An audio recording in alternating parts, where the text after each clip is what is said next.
The Long Dark is hands down my favourite survival game of all time, but I can see why some gamers might not agree with me on that. Survival enthusiasts might prefer faster and less methodical mechanics, or being given the option to chop down the Amazon rainforest with a penknife just so you can build a monstrous skyscraper made entirely from logs. I love a bit of base building, but The Long Dark doesn't have it and it doesn't need it. Gamers that look for a narrative to prop up their reason to survive have got one to enjoy, but it frustratingly comes with a caveat, that being the story is dished out in episodic releases. We're currently able to play up to episode 4 with the final episode, episode 5, planned for release sometime during 2023. I'm hooked on the story and The Long Dark in general, but I hate episodic releases. It's just too much of a tease, and I can guarantee that I won't have been the only gamer that felt like that after getting to the end of a certain episode. My purpose in life is to witness this moment.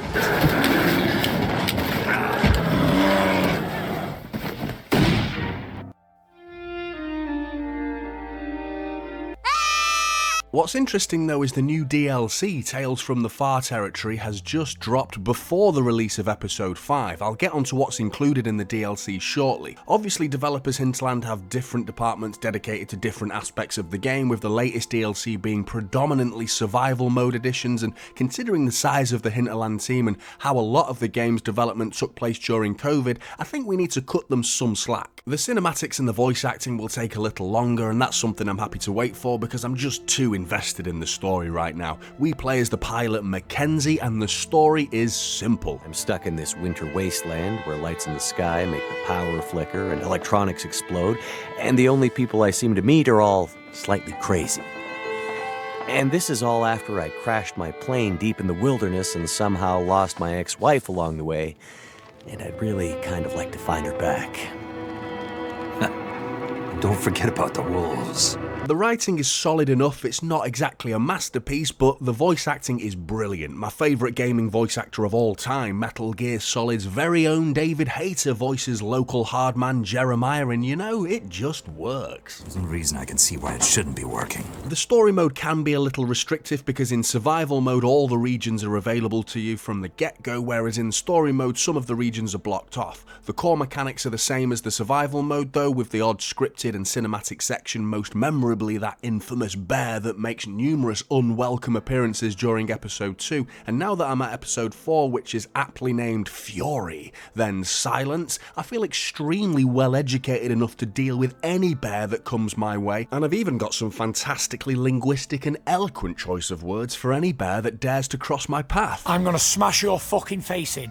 You prick. It's such a slow burner of a game, and fast-paced action lovers should probably steer clear of this one because it's probably one of the most immersive and engulfing survival experiences you can play, with the brutal elements and vicious wildlife being your only threats, and I say only very loosely. You'll still need to find a weapon to defend yourself, and depending on the game's difficulty, you're effectively a walking chicken drumstick in the eyes of the animals that stalk you. The fun for me lies purely in the day-to-day survival. There's very few games that are genuinely immersive, and The Long Dark is one of them. It consumes you. I feel like I've genuinely and very ignorantly learned how to survive in the wilderness, and I think others must have too, because there's even one of those "don't be a complete bellend and try this at home, kids" warning message at the start of the game. Thank God for that, because before that message was added to the game, I've been having a really tough time prepping my lunches every day. At least it's warm. The environment demands you methodically plan your movements from shelter to shelter. You can find a home or some cabin to call your own and really set up shop there, but the demand for resources will eventually lead you further and further away, to the point where it becomes essential to just camp on the move. There's a constant need for survival looming over the player. Even when you're hundreds and hundreds of hours into the game, you can stock up on as much food as you'd like, but one poor decision out in the wild can cost you your life, and that's regardless if you've got a fridge full of wolf meat and a cupboard full of chocolate bars back at your base. The game settings can be fine-tuned to your liking, with a huge amount of tweaking available to the gameplay, and it's perfect for creating the game experience that you want to experience. From changing the speed your hunger and thirst increases, to how quickly you freeze to death, and even the behaviour of the local animal wildlife, the atmosphere is just phenomenal. The silence, the peace, the tranquility.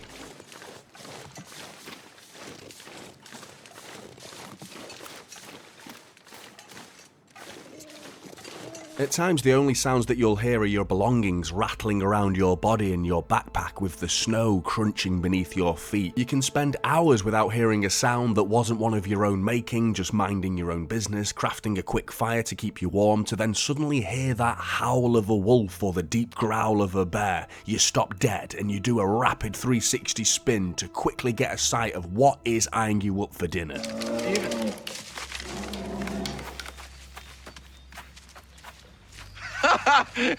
That sounded big, didn't it? I've got to give a quick mention for the music too. It feels like a reward to hear the solemn yet lustrous strokes of a violin when approaching an undiscovered building after a long and well-planned venture from your makeshift base.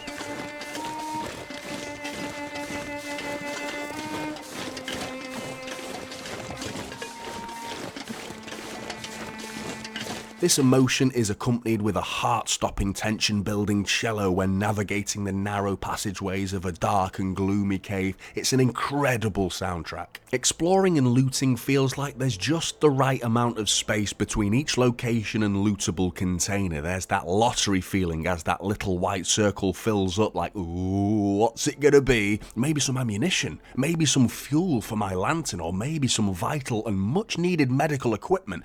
Oh, it's dog food.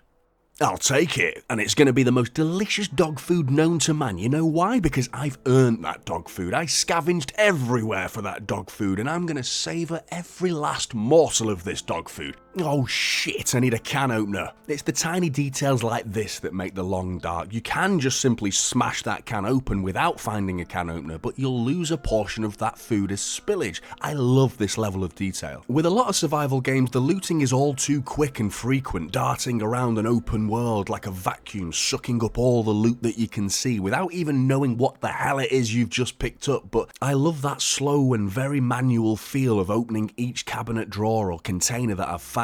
That's immersion to me. In fact, I always find myself playing The Long Dark during the winter months to really embrace the cold. Then I'll open every window in the house and set up maybe 5 or 6 fans to blast myself with even more cold air while wearing 14 layers of clothing. And this is while I'm fending off complaints from the missus that, the house is freezing, you're gonna catch a cold, stop trying to pretend that you're actually man enough to withstand the frigid Canadian wilderness. I'm a grown man. I have had a cold before. I need no help. So, if you don't mind.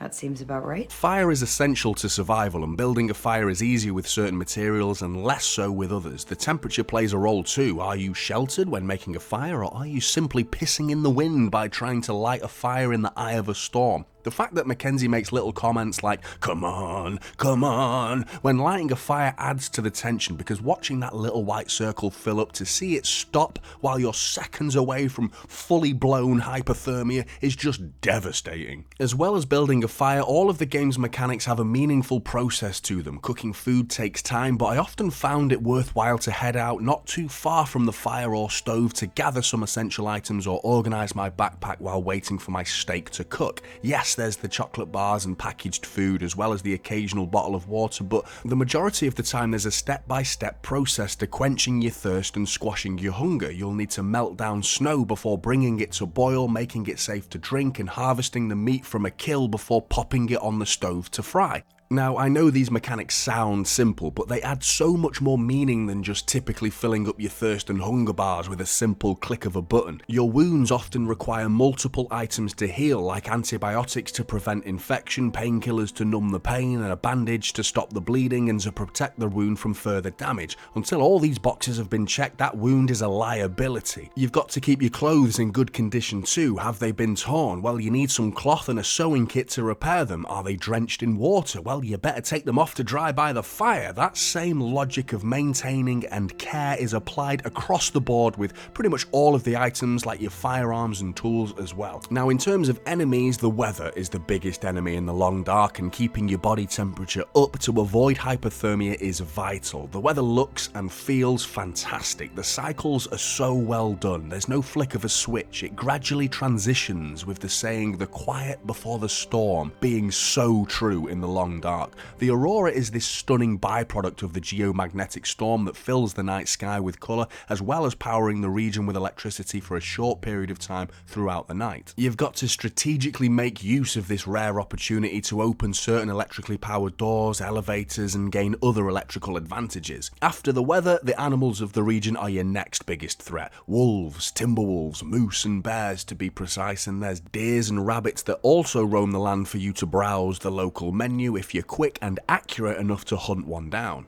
As mentioned previously, the animal's behaviour can be tweaked in the settings, and having messed around with these settings already, I much preferred having the wolves as a major threat rather than having them act so passively towards me, but having that option could suit the experience that other players might prefer. Now, I've seen some criticism levelled towards the art style of this game. Personally, I love it, and it's a testament to how immersed I became in a not very realistic looking world. It's not quite cel shading, almost like I'm exploring the canvas of a handcrafted painting instead. The world in motion looks fantastic. These visual demands are pretty low and it runs flawlessly as a result, but the biggest issue I have with The Long Dark, and the same for a lot of other survival games, is the gunplay. They've obviously wanted to make every shot count, and as a result there's no crosshair, so the sway of the gun is really hard to master. It's much harder with a controller than a mouse, but either way the learning curve is a pretty steep one and not a very enjoyable one. Another very small issue I've had with The Long Dark, and this is something that's plagued the game throughout every update that it's received, is there's always some frustrating bug that involves the loading screens. It usually freezes and needs alt-tabbing in and out to fix it, but since the latest update I can't even be annoyed with this loading screen bug because it's just hilarious. This isn't me doing some daft editing or anything like that. This is genuinely